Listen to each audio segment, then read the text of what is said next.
Realme has just introduced Neo 7X, Neo 7 SE, and Buds Air 7. Let me tell you the specs of these devices one by one. Let's start with the Realme Neo 7X. It has a 6.67-inch Full HD AMOLED display with 120 Hz. Its processor is the Snapdragon 6 Gen 4, and it comes with options of 8 or 12 GB of RAM and base storage of 256 with option of 512 GB. As you realize, it is a device that can be attractive in this regard, as the processor, despite being part of the 6 family, it actually has advanced technologies, especially at the gaming level. So it is a new processor that in fact is being released in this device. And of course, if Realme presents devices every time it can. Every week, I think Realme presents at least one device at a very fast pace. But well, let's continue with the specifications of this one. And its battery is 6000 mAh with fast charging 45 watts, and with respect to the cameras, we will find on the back 50 megapixels with f aperture 1.8 and optical stabilization, plus a 2 megapixel marketing. It is clear that this is not a device that will have a very special focus on photography, but will focus a little more on performance, gaming performance, and other things. The front camera is 16 megapixels, and in this case it's a device that comes with Android 15 and Realme UI 5.0. Although we do not know if it will be a full edition of Realme UI or will use a trimmed version as we see in the C series, that would have to be confirmed later. This device has support for 5G networks and measures 7.97 millimeters, thick with a weight of 194 grams. Something important is also that it has a level of resistance IP66, IP68 and IP69, so it is something we are seeing very commonly. Lately in Chinese manufacturers, they are giving a very special job to everything that has to do with resistance. Even in this device that apparently will be mid-range, we find this level that supports even jets of hot water. Now let me know in the comments if you would like to see a video where we test to see if they really have this level of resistance or not.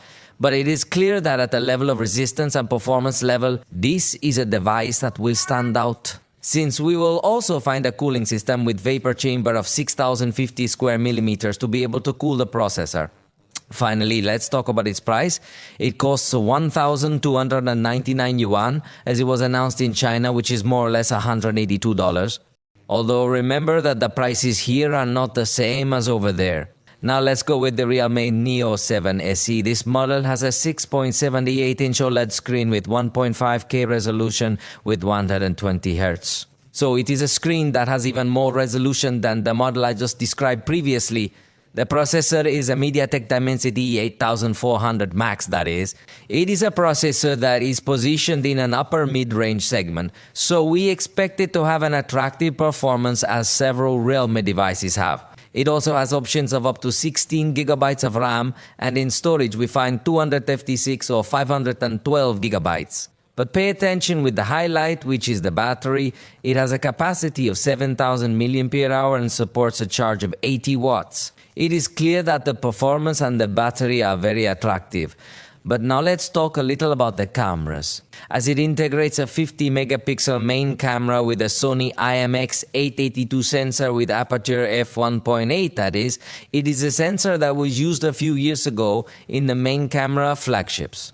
So I think it is attractive to start seeing it in devices of the mid-range. Also consider that it has optical stabilization, and the second camera is 8 megapixel ultra-wide angle, and finally 16 megapixel front camera. I think it complies as a good mid-range. In its veins runs Android 15 with Realme UI 5. It also has support for 5G networks, and in this case measures 8.56 millimeters thick and weighs 213 grams. And just like several devices we are seeing recently, it has IP68 and also IP69, supporting all kinds of violent and extreme conditions. Regarding the use of the device in the water, although remember that all this is more focused on accidental falls or something like that. But IP69, I think it already invites you also to take pictures underwater and these things. It also uses a cooling system with a vapor chamber of 77,000 square millimeters, so it has a very good surface to cool the processor. The advertised price in China is 1,799 yuan, which is roughly $250. It is very clear that with this price, it could easily become one of the best-selling devices, but we will have to wait to know if Realme will have a global launch strategy or not, since for now, these devices have been presented in China and could surely be presented later in other regions. We do not know if with the same name or with another name, or there is also the possibility that they will only be distributed in China. Finally, let's talk about the Realme Buds Air 7. These headphones have 12.4mm drivers, feature 50 decibel active noise cancellation, a latency officially detailed by Realme as 55 milliseconds, and have a 45 mAh battery per headphone and 460 mAh in the case. That translates to up to 40 hours of use in total according to Realme figures, with 10 min fast charging for 7 hours. They also have IP55 level of resistance against water and weigh 4.5 grams each. Their advertised price for China is 299 yuan, that's about $42 approximately, but of course, remember that the prices here are not the same as over there. Let me know in the comments if you think these devices can stand out in the market. I think so, but everything will depend on the price.